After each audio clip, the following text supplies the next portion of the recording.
Hello, founders. Welcome back to Founderama, another exciting episode.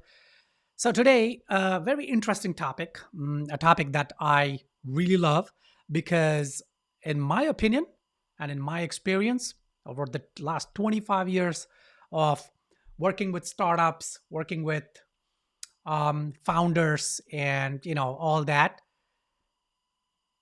at the core of business success is identifying your target market, the ideal customer profile, right? That is where everything resides. That is the starting point. That is the nexus. That is the alpha. That is the source of the river, so to speak. You get it, right?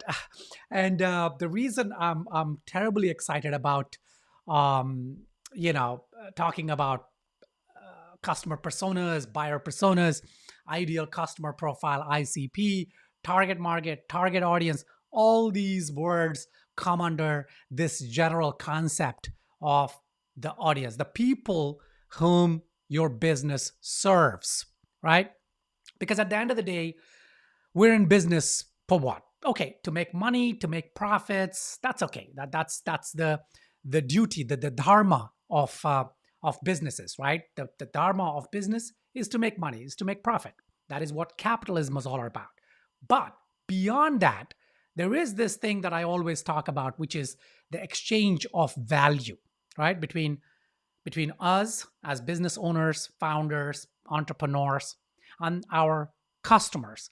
There is an exchange of value. We provide them value, and then they provide us back value in the form of money, loyalty, and all that. So, in this exchange, and I always say we need to provide more value than they give back, understanding whom we are giving that value to is fundamental. Anyway, let's jump in. So, yes, we're going to dive into the world of psychographics and discover how understanding our target audience emotions, behaviors, and pain points can help secure funding and scale your business.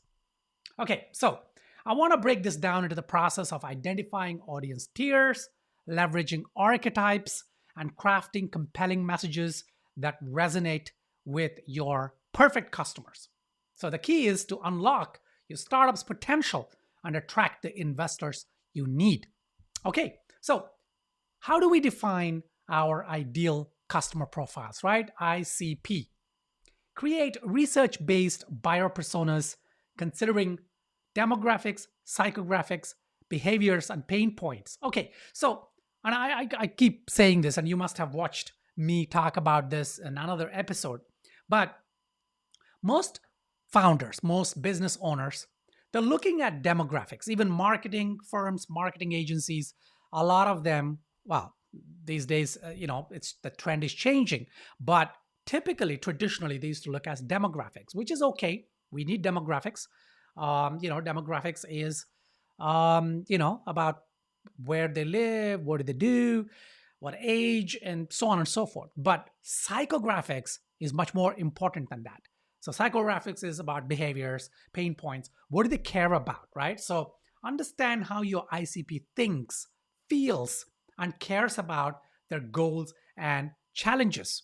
This is critical, and that is part of identifying our ICP. Leverage existing customer data, market research, and competitor analysis. If you're just starting out and you don't have any customers, that's fine. That's where you do competitor analysis. You do market research, right? You try to find the trends and so on to understand where was this market before. And when I say the market, it's the consumers, right? So where were the consumers before? Where are they now? Where are they going to switch to? Where are they going to shift to? Because consumer sentiment, consumer behavior, thinking is always shifting. It's like the sands, it's like the ocean. It's not static. And it is our responsibility as founders, as entrepreneurs, to understand that, to keep a finger on the pulse of this shifting sands, so to speak. The importance of ICP for startups. I've already started this video talking about the importance of ICPs, but let's just, go back to that again. Recognize the need for a focused target audience to maximize limited resources. Now, let's face it, we all work with limited resources, right? So even if we get funding, we gotta safeguard that funding. We gotta be very frugal with it. We gotta be very pragmatic with it. And if you already got funding, or if you're already in business, then you know you got limited resources for marketing.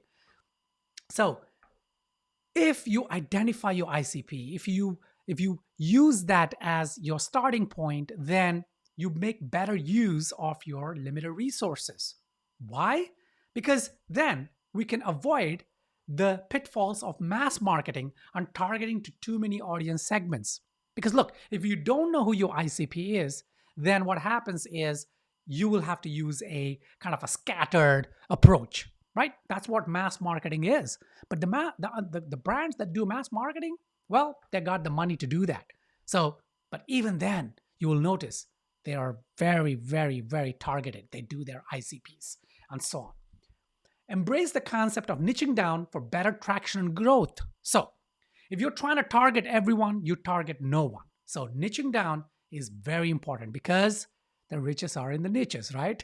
So, this concept of niching down for better traction and growth, it is enabled by ICP, by customer personas, all that. Okay. First of all, the first step is identify your audience tiers. That is, break down your audience into primary, secondary, and tertiary tiers, right? So you got your audience, and that's where demographic comes in. So you use demographics to get this set of audience, right? It's a set. It might even seem like a homogeneous set. Homogeneous set means that most of the people in that set have similar characteristics. But no, you and I both know that people are not like that. Even within a homogeneous set, there are many different kinds of people. When people say, when the people talk about races or nationalities, okay, an Indian, an American, and a Russian, Chinese, they are, yes, it's a set of people, but within that, there are many, many, many, many, many, many different kind of tiers, right? Okay, so analyze the primary focus, desires, and challenges of each tier. So you take the primary tier, which is the core. So it's almost like drawing bullseye, right? You got the concentric circles. At the center is this primary tier. And that primary tier, you're looking at saying, what are their desires, challenges? What is their primary focus? What do they really care about in their life? Not with regards to your product or your business. Because at the end of the day, no one wakes up thinking, okay, today I'm going to buy from XYZ. Or maybe they do if you've been dreaming about it. So if you've been researching, I don't know, buying an iPhone or whatever, the latest one, then yeah, you say, okay, tomorrow I'm going to buy. So you wake up in the morning and then you're like, but I'm talking generally, right? So you got to understand these things, the nuances of these, right? Now, keep a maximum of 3 tiers to avoid diluting your marketing effects. So sometimes you may realize there are many other tiers. So you've got your core tier whose problem you are solving 100%. And then you have adjacent markets, secondary tier. Let's say you make, again, I don't know, a watch, right? You create a watch, you make a watch. And then you got this primary tier, which is men of a certain age, doing certain things, with a certain attitude that will buy this. That is the primary tier. But then you got the secondary tier, which is the gift giving tier. So it's the girlfriends or the wives or the spouses or the kids or, whoever, the fathers, the mothers of these men that you're targeting in the primary tier that are going to buy this watch to gift it to the primary tier. That could be the secondary tier. And then you have the tertiary tier, a third tier, which is maybe a corporate sector where, I don't know, this watch is given as a kind of a reward. I don't know. I know it's the same as gifting, but you get the idea, right? Right. Then utilize archetypes and emotions. Select primary, secondary archetypes based on audience focus and challenges. What are archetypes? Now, I always talk about archetypes. I have done a series of, I think it's about 12, 13 different videos a couple of years back on brand archetypes. So I was looking at how do you create your brand archetype? And in that is, of course, you start with the customer archetype. And based on the customer archetype, you create yours. So what is an archetype? An archetype is a consistent behavior in a certain set of people that you can identify, which is based on certain motivations, certain emotions, certain kind of traction, that set of people would behave in that way. Now, archetypes are only with reference to those motivations and those kind of behaviors, right? Those why they do it, because one person may have different archetypes in different contexts, just like how dharma is, right? That's I always talk about this. Like for example, I am a husband, I am a father, I'm also a son to someone, right? I'm a brother, I'm a friend, I'm an advisor, right? I'm a host. So we play different roles in life. Just like that, we also have different archetypes depending on the context, depending on the time, depending on our motivation. You need to identify, especially with the core. So each tier, what archetype best describes that tier and their behavior that is aligned with your business, with your startup, with your solution, the product or service that you're providing, right? And this is based on focus and challenges of those archetypes. Understand the emotional states associated with each archetype, because archetypes is all about emotions. It's about their motivations. It's not a cookie cutter approach to say, just like demographic, all men 25 to 35. Yes, that's a start. But what about these men? A 25-year-old man doesn't think or behave or doesn't have the same emotional kind of context as a 35, 45, 55-year-old man, right? There's a big difference. So you need to understand the emotional connections. What are they thinking? What is motivating them, right? And then you craft a message that resonates with each of this archetypal mix. Now, when I say archetypal mix, and by the way, I think I will do those 13 videos that I did in the past 2 years ago. I'm planning on refreshing them and doing a fresh series on archetypes, right? And I will talk in depth in there. In fact, I've written dozens of articles on this topic. And but I'll just give you a little bit of an introduction here about archetypal mix. No one is a single archetype. They're made up of multiple archetypal mix when it comes to you, right? So you could have the primary archetype, which could be about 70%, and then 30% is a supporting archetype, right? So archetypes, as you know, hero, all these things, right? So you could have an archetypal mix where your primary audience is 70% hero and 30% innocent, or I don't know, magician, or it could be. And you need to understand that so that you can then craft your message for each of those archetypal mixes. Then you create your audience persona.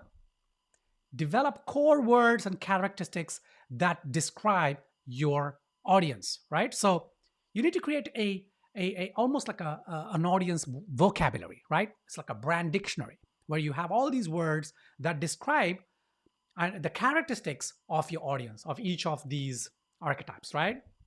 Then construct detailed audience profiles for each tier representative.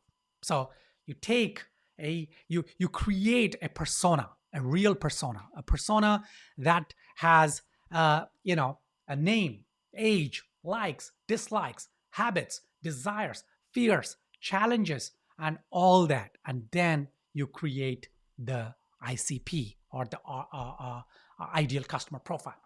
Now, I know I'm just scratching the surface, right? This is just it's been 15 minutes into this episode. This is a topic that I can talk for hours and hours. So I got to plan out something. I got to plan out the best way to really bring this information out without overwhelming, right? But trust me when I say, if you've already done it, fantastic, kudos to you. But if you haven't, go back to the roots. Go back to your audience persona. Create that. And remember, it's not set in stone, right? None of these are set in stone. They are living, breathing kind of artifacts of your business. And you got to be always, you know what I'm going to say, right? You know that is coming, and it'll come in every video, in every episode, right? So you got to be monitoring. As a founder, it is your dharma, right? It is your duty every week, multiple times a week if you can. Set aside time to track what is going on with your business and what is with the pulse of your audience, of your customers, and so on. So when you're tracking and you have some KPIs, you have some metrics, then those will be used to determine if your audience persona needs to be tweaked. It's not set in stone, right? You keep tweaking, you keep changing your strategies, you keep fine tuning it, and after a little while, you will get it. It becomes second nature, and you will understand. You will know exactly what to do. So, listen. If you have any questions about this topic, hit me up. Send me a DM on LinkedIn and on Twitter, and I will try to give you my 2 cents. But remember, you got to educate yourself. There's tons and tons of articles there. I've written tons and tons. I will try and leave a link below to the series of articles I wrote a couple of years back, and also a link to a playlist on YouTube that has, that has my the videos that I did. But get to know this, and it's gonna really serve you. All right. So that's all for today.